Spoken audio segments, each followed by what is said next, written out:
का सज्जनों आगमन। व्यास जी महाराज उदास बैठे हैं। नारद जी ने कहा, महाराज आप उदास क्यों हैं? व्यास जी कहते हैं, महाराज मुझे लगता है कि मैंने इन दुनिया के लोगों को कुछ नहीं किया है। मैं देख रहा हूं सारी दुनिया के लोगों का समय ऐसे ही बर्बाद हो रहा है। इनके लिए मैं कुछ नहीं किया। मैंने 4 वेदों को लिखा, 17 पुराणों को लिखा, फिर भी मन में संतोष नहीं। नारद जी महाराज कहते हैं, व्यास जी जिन राजहंसों को सरोवर में मोती चुगने की आदत है वो कीचड़ भरे तालाब में नहीं जा सकते। प्रेम से बोलो, क्या नहीं हो सकता है? जिन हंसों को सरोवर से मोती चुगने की आदत है वो कीचड़ भरे तालाब में नहीं जाएंगे। व्यास जी बोले, नारद जी आपकी बात समझ में नहीं आई, आप क्या बोलना चाहते हैं? नारद जी ने कहा, आपने जितने पुराणों को लिखा है सब अच्छे हैं, कोई बुराई नहीं है, लेकिन जो राम और कृष्ण के परम भक्त हैं उनके लिए अभी आपने कुछ अच्छी रचना नहीं की। व्यास जी बोले, मैं क्या करूं?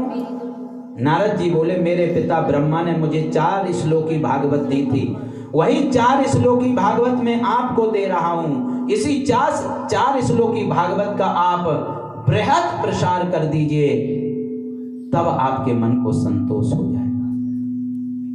व्यास जी बोले, महाराज अब बुढ़ापा आ गया, आंखों से दिखता नहीं, अब मुझसे कुछ नहीं हो सकता है। नारद जी बोले, संतों की शरण ले लो, कोई भी काम असंभव नहीं है। प्रेम से बोलो। नारद जी कहते, मैं पहले जन्म में क्या था? बहुत ध्यान से सुनना। नारद जी कहते, पहले जन्म में मैं दासी का बेटा था। किसके बेटा थे? दासी के। नारद जी कहते, मेरा जन्म हुआ और मेरे पिता की मृत्यु हो गई। मैंने अपने पिता का मुंह नहीं देखा। मेरी माँ बेचारी अकेली पड़ गई, घर में कुछ खाने की व्यवस्था नहीं, कहाँ जाए, क्या खाए, क्या पिलाए। मेरी माँ मुझे लेकर के संतों के आश्रम पे गई। पहले के संत सभी गृहस्थी होते थे सज्जनों। नारद जी कहते, संतों के यहाँ गई, संतों को प्रणाम करके बोली, बाबा मुझे कुछ नहीं चाहिए, केवल मुझे 2 वक्त की भोजन रोटी मिल जाए। मुझे झाड़ू लगाना आता है, मुझे गाय धोना आता है, बस आपका आशीर्वाद मिल जाए तो मुझे यहाँ रहने के लिए अवसर। संतों ने कहा, सुनो, अंदर हमारी पत्नियां, उनके पास में जाओ, जैसा भी कहें करो। नारद जी कहते, मेरी माँ संतों की पत्नियों के पास पहुंची। उन्होंने कहा कि अभी आपका बेटा छोटा है तो ज्यादा काम मत करो, घर में आश्रम में दोनों टाइम की झाड़ू निकाला करो। नारद जी कहते, मेरी माँ संतों के आश्रमों में सेवा करने लगी। धीरे धीरे समय निकलने लगा। संतों के आश्रम में क्या है, 24 घंटे भगवान की पूजा पाठ होता है। एक समय की बात, नारद जी बोले, चातुर्मास था, वृंदावन से संत लोग पधारे थे चातुर्मास के लिए। 4 महीने एक जगह रुकते, भगवान का भजन करते हैं। संतों की मंडली आई, वहां पर सत्संग होने लगा, भजन होने लगा। मेरी माँ मुझे लेकर के जाती, सत्संग में बैठ जाती। नारद जी कहते, व्यास जी सत्संग सुनते सुनते सुनते सुनते मुझे लगने लगा कि ये दुनिया सब बेकार है, दुनिया सब बेकार है, अब मुझे इस दुनिया में नहीं रहना है। संतों जब चातुर्मास होके जाने लगे, मैंने संतों को प्रणाम करा, बाबा मुझे छोड़ करके मत जाना, मुझे साथ लेकर के जाना। जैसे ही मेरी माँ को पता लगा मेरा बेटा संतों के साथ जा रहा है, मेरी माँ संतों के चरणों में गिर गई, बाबा ऐसा मत करना, मेरे बुढ़ापे का सहारा मत तोड़ना, क्योंकि मेरा और इस दुनिया में कोई नहीं है, केवल यही बुढ़ापे का सहारा है, इसी को लेकर के अपना जीवन काट लूंगी। आजकल मेरा बेटा बैकी बातें करता है, बाबा इसको साथ में लेकर के नहीं जाना। संतों ने कहा, हम धर्म संकट में फंस गए। नारद जी कहते, बाबा हमें छोड़ के नहीं जाना, और नारद जी की माँ कहती कि बाबा मेरे पुत्र को लेकर के नहीं जाना। क्या करें? संतों ने नारद जी को समझाया, बेटा अभी आपके संस्कार कुछ शेष हैं, अभी अपनी माँ की सेवा करो। आपने हमारी कथा सुनी, कथा से क्या निष्कर्ष निकला है? मातृदेवो भवा पितृदेवो भवा। सबसे बड़े देवी देवता तो घर में माँ बाप हैं सज्जनों। पहले अपने माँ बाप की सेवा करो, जब तीर्थों को करो। तुम्हारे घर के माँ बाप भूखे प्यासे बैठे हैं, तुम तीर्थों में जा रहे हो, तीर्थ करने से तुम्हें क्या फायदा मिले? कभी माँ बाप की सेवा की ही नहीं, बाद गंगा नहाने से क्या फायदा। कभी प्यासे को पानी पिलाया नहीं, बाद अमृत पिलाने से क्या फायदा। भैया अगर कुछ करना है जीवन में तो इन बूढ़े माँ बाप की सेवा कर लो, तुम्हें सब मिल जाएगा। देखो ये तो ब्याज है, आज करोगे कल मिलेगा। अगर तुमने अपने बालकों की ये चाहते हो कि हमारे बालक सेवा करें, तो तुम्हें भी अपने माँ बाप की सेवा करनी पड़ेगी, तभी तुम्हारी औलाद तुम्हारी सेवा करेगी। तो माता पिता की सेवा करें। नारद जी कहते, संतों ने कहा कि जब तक माँ है जब तक माँ की सेवा करो। संत लोग चले गए। नारद जी कहते, मुझे एक मंत्र दे गए, ओम नमो भगवते वासुदेवाय। इस मंत्र को दे करके चले गए। अब मेरी माँ मुझे अलग नहीं होने देती है। थोड़ी देर में अगर चला जाता हूं तो कहती, कहाँ है बेटा रामदास, कहाँ है कहाँ है। मेरी माँ पागल हो जाती है, मुझे भजन नहीं करने देती है। नारद जी कहते, व्यास जी मुझे ऐसा नहीं सोचना था, लेकिन एक दिन बैठा बैठा मैं सोचने लगा, हे भगवान मेरी माँ की मृत्यु हो जाए। व्यास जी बोले, तुमने अपने माँ के बारे में ऐसा? नारद जी कहते, दुख तो मुझे भी था, लेकिन मेरे भजन में बाधा मेरी माँ थी, और मैंने सोचा जब तक माँ है तब तक मैं भजन नहीं कर पाऊंगा।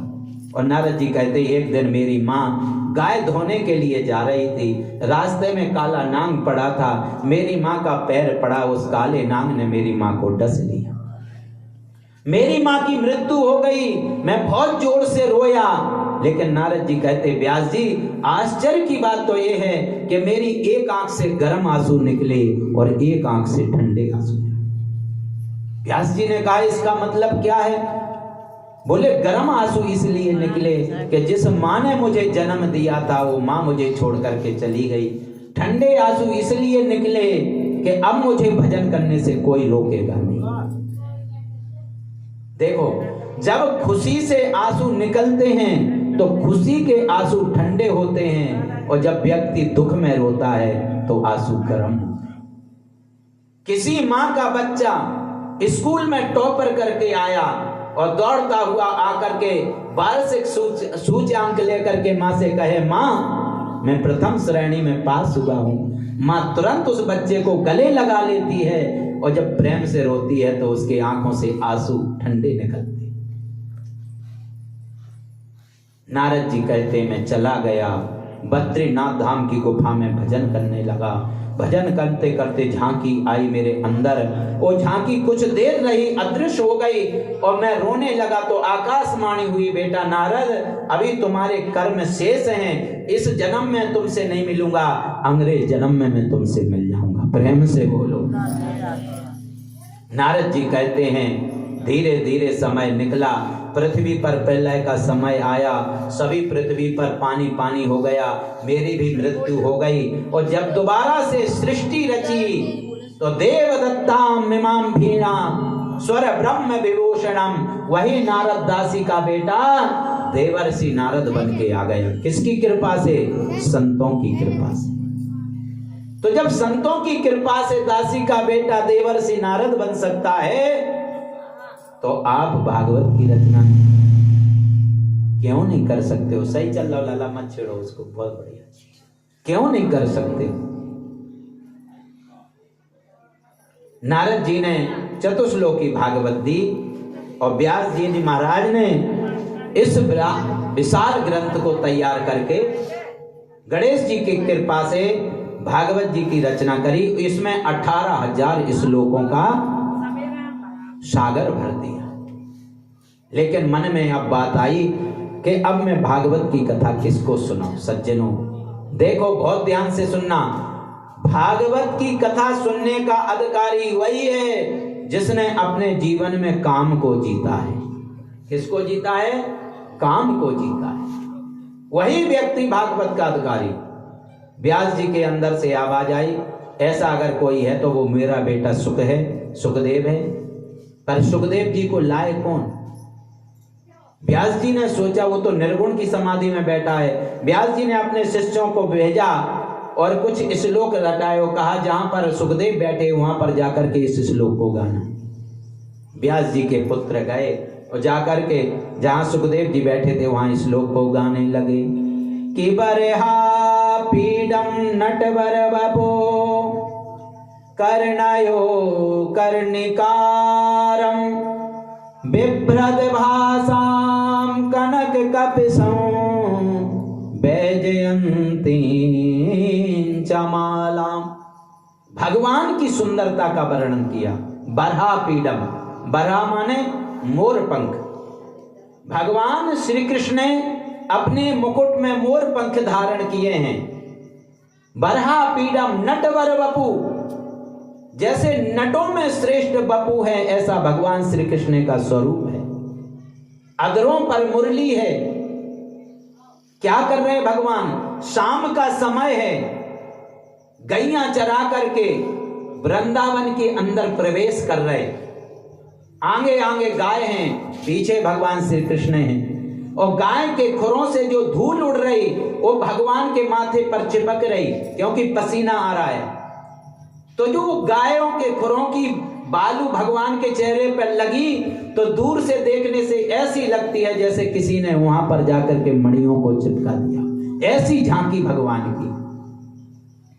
छोटी छोटी गैया छोटे छोटे ग्वाल, छोटो सो मेरो मदन गोपाल। छोटी छोटी गैया छोटे छोटे ग्वाल, छोटो सो मेरो मदन गोपाल। सभी गाइए।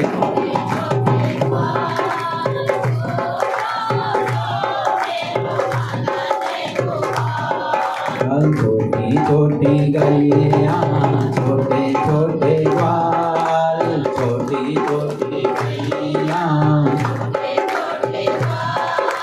छोटो सो मेरो मदन गोपाल।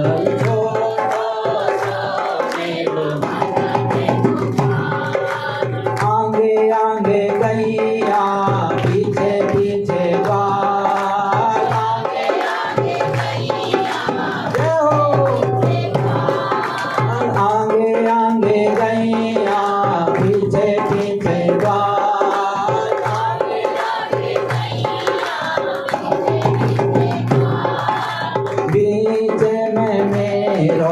मदन गोपाल बीच में छोटी छोटी गैया छोटे छोटे ग्वाल।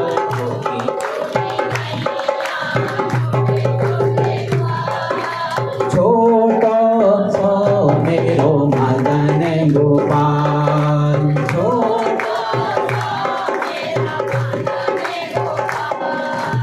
घास खावे गैया दूध पीवे ग्वाल। घास खावे गैया दूध पीवे ग्वाल। घास खावे गैया दूध पीवे ग्वाल। घास खावे गैया दूध पीवे ग्वाल। माखन खावे मेरो मदन गोपाल।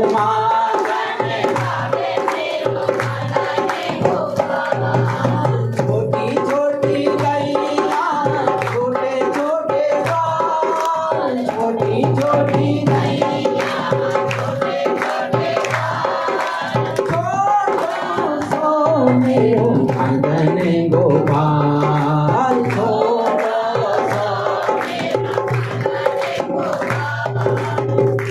छोटी छोटी गैया छोटे छोटे ग्वाल, छोटी छोटी छोटा सो मेरो मदन गोपाल, छोटा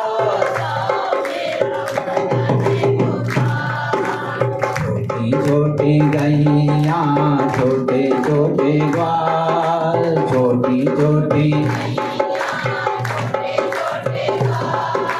छोटा सा मेरो मदन गोपाल, छोटा